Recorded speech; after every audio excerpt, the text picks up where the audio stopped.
Ashley Hopkins is from Flinders University. Let me just make sure of that. Yes, he's from Flinders University. And his area is actually one that's close to mine, cancer precision medicine.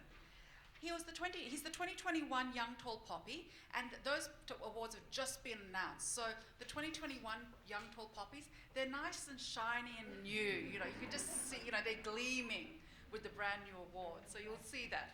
Hello.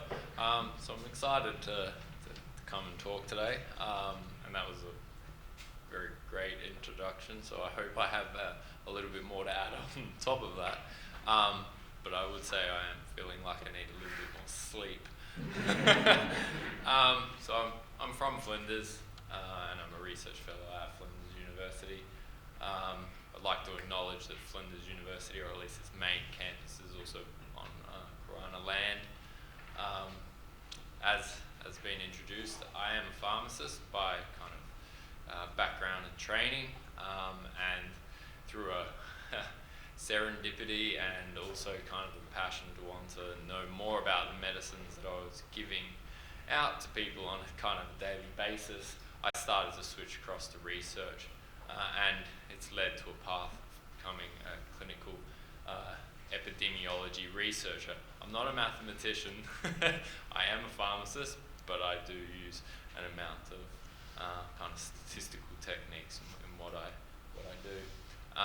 So I'm lucky to now be leading a clinical cancer epidemiology lab, and the key word is probably the clinical cancer, which is saying we're trying to understand how well cancer medicines work in particular individuals.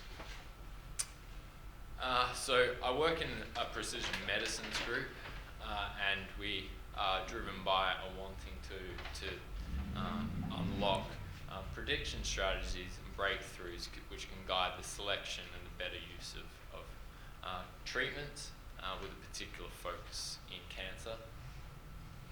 Policies which kind of span across both industry but also the government and our hospitals, leveraging those and emerging big data to guide the selection of the right medicines for the right patients, and to provide, and this is kind of one of the major ones as a pharmacist, to be able to provide specific patients personalized information on how well that medicine is likely to work for them.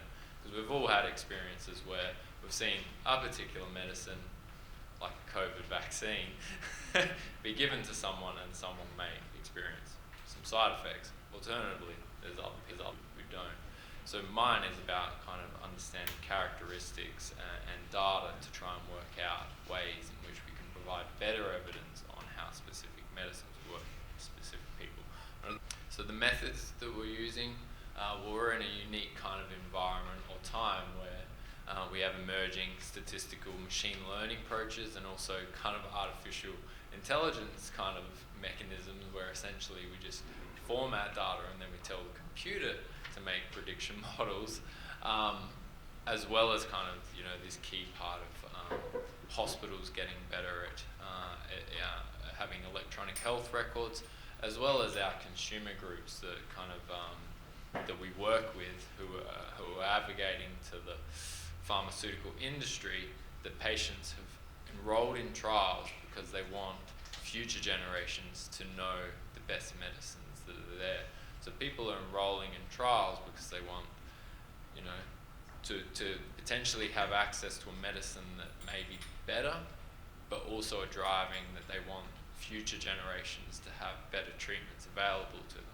And that kind of advocacy is pushing back to the pharmaceutical industry who conduct these trials and collect so much information in those trials that information, it doesn't belong to them, it belongs to the patients who are in it, and it belongs to society to be able to use it. So we're a group that's trying to access that data to unlock new insights.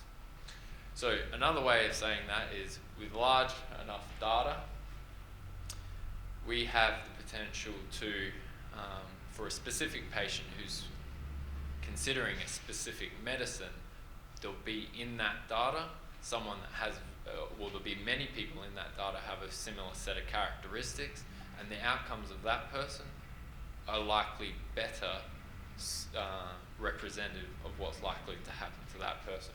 Or even simpler than that is we learn from the past to give better care in the future. So we've been fortunate to be able to establish several kind of collaborations with the pharmaceutical industry to leverage this data over the last few years at Flinders University.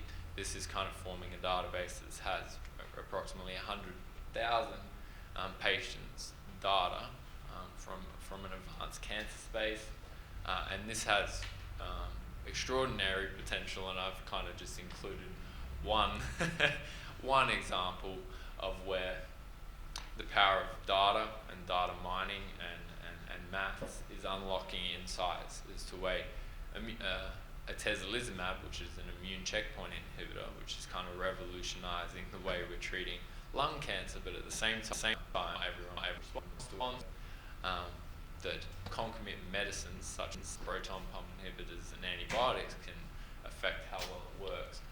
So that's kind of what's in this Kaplan-Meier plot, which I don't think I have time to fully go through, but it is essentially showing that the red line is superior in the right-hand graph, where people are not using proton pump inhibitor. Or on the left, we're seeing that the atezolizumab is not efficacious.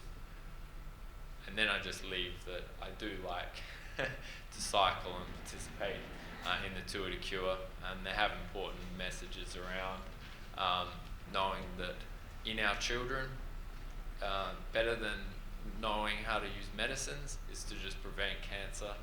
We need children to get their sleep, to be healthy, to be fit, and be happy. And through those, it's been shown that we can prevent cancers, which is way better than trying to unlock insights around treatments. Thank you.